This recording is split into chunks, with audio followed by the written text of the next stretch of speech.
Concerning Cabs. One of the most blessed institutions of London is the cab. I prefer it much to the 'bus, to equestrian exercise; and if I had, which I have not, a carriage of my own, I dare say I should prefer it even to that. If the horse falls down, it is not yours that breaks its knees. If the shafts suddenly snap asunder, they are not yours that are damaged. And you need not be imposed on, unless you are flat enough to ask cabby his fare, and then it serves you right. The number of cabs now licensed in London is 4,500. Each common cab and the 2 horses with the appointments requisite to work it are estimated to cost not more than £60, so that the capital engaged is, in round numbers, upwards of £270,000, provided by upwards of 1,800 small owners.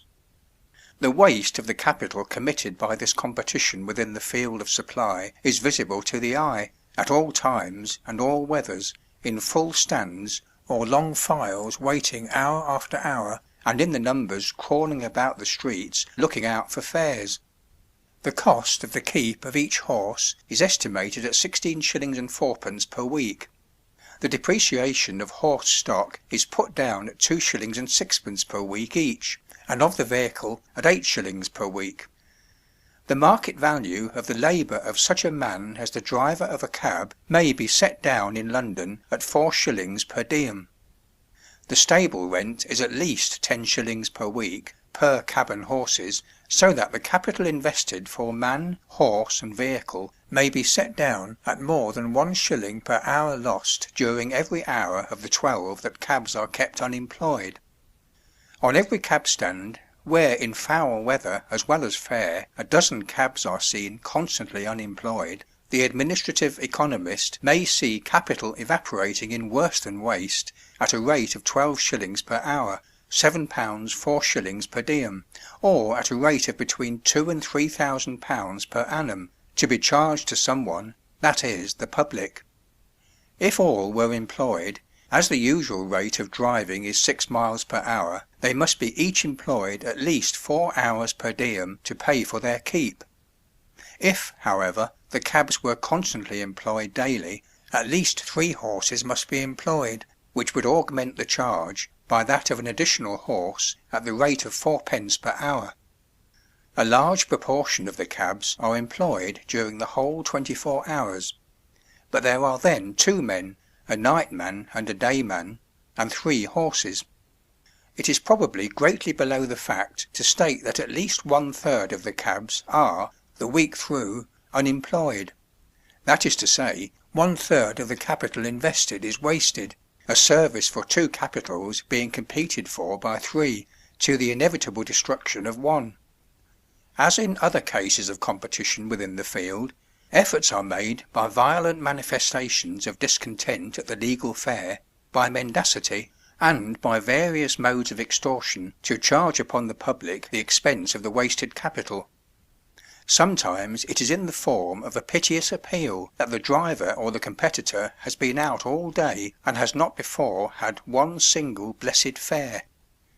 And yet the legal charge for the frequently wretched service of the man, horse, and vehicle is, when taken by the hour, nearly double, and by the mile nearly treble (when only 2 horses per diem are used), its actual prime cost, which is, when driving at little more than 6 miles an hour, 2d. or 3d. per mile, and when waiting, 1s. 4d. per hour. But there is now a cry from the cab proprietors that this charge of double the prime cost does not pay, as it probably does not under such a ruinous system, and an appeal is proposed to Parliament for an augmentation of the fares, but such augmentations, under this principle of competition within the field, would only aggravate the evil, for it would lead to an increased number of competitors, and instead of there being a competition of 3 to do the work of 2, there would be a competition of 2 or more to do the work of 1. That is, a greater waste of capital to be paid for by some one. Since the reduction of the fares in 1852, the number of cabs in the metropolis, instead of being reduced, has been increased from 3,297 to 4,507 in 1857. The criminal returns afford melancholy indications of their moral condition to those conversant with penal statistics. Thus, in the police returns we find, under the head of coach and cabmen, but it is stated by the police to be chiefly of cabmen, a very heavy list of offences. In the year 1854 it was 682, in the year before that 777. The recurring crimes are thus denoted: apprehensions for offences against the Hackney Carriage Act, in 1853 369, in 1854 335. Apprehensions for simple larcenies, in 1853 29, in 1854 36. Apprehensions for other larcenies, in 1853 10, in 1854 12. Apprehensions for common assaults, in 1853 54, in 1854 42. Apprehensions for common assaults on the police, in 1853 24, in 1854 11. Apprehensions for cruelty to animals, in 1853 57, in 1854 27. Apprehensions for disorderly characters, in 1853 15, in 1854 21. Apprehensions for drunken disorderly characters, in 1853 66, in 1854 62. Apprehensions for drunkenness, in 1853 82, in 1854 73. Apprehensions for furious driving, in 1853 24, in 1854 18. In respect to this service of cabs, says a writer, from whom I have taken these figures, I regret I cannot find out his name, and I might quote it. The analysed charges and statistics show that by a properly conducted competition by adequate capital for the whole field, for which, in my view, the chief police or local administrative authorities ought, as servants of the public, to be made responsible, service equal to the present might be obtained at 3d. or 4d. per mile, or at the present legal fare of 6d. per mile a service approaching in condition to that of private carriages might be insured out of the waste which now occurs. A pleasant way of getting along is that of getting in a hansom and bidding the driver drive on.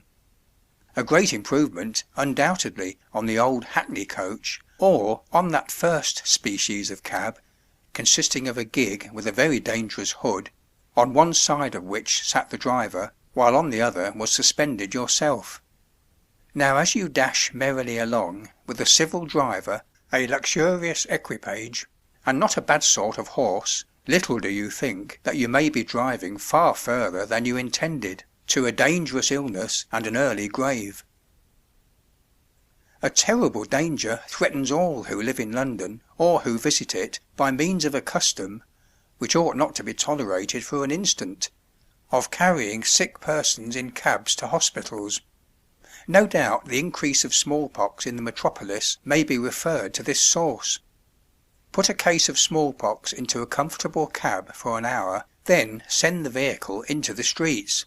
First a merchant sits in it for a quarter of an hour, then a traveller from the railway gets his chance of catching the disease, and so on for the next week or two. When it takes, the victims have had no warning of their impending danger, and wonder where they got it.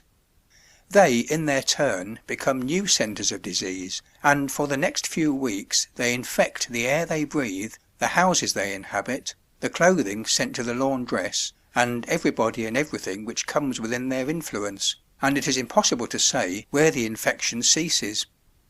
The following arrangements would easily, cheaply, and effectually do away with the evil. 1.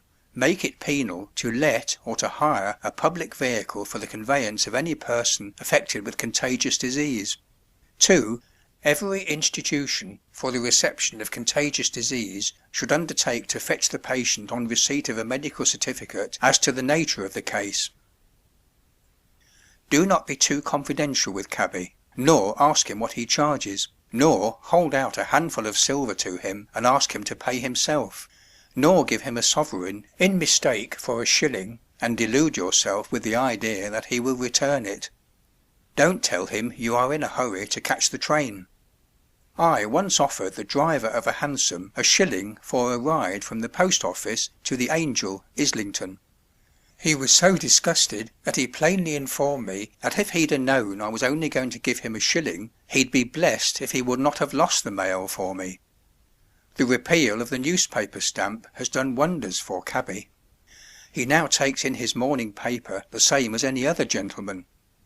To ride in a cab is the extent of some people's idea of happiness.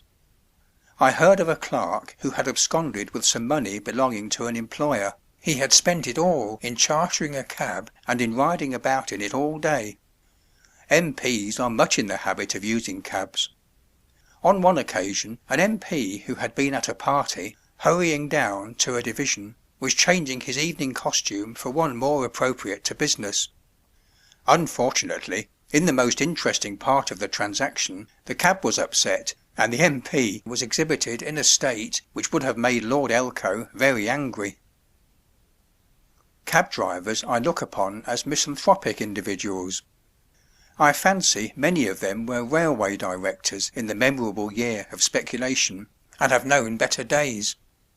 The driver of a bus is a prince of good fellows compared with a cabman. The former has no pecuniary anxieties to weigh him down, he is full of fun in a quiet way, and in case of a quarrel he has his conductor to take his side.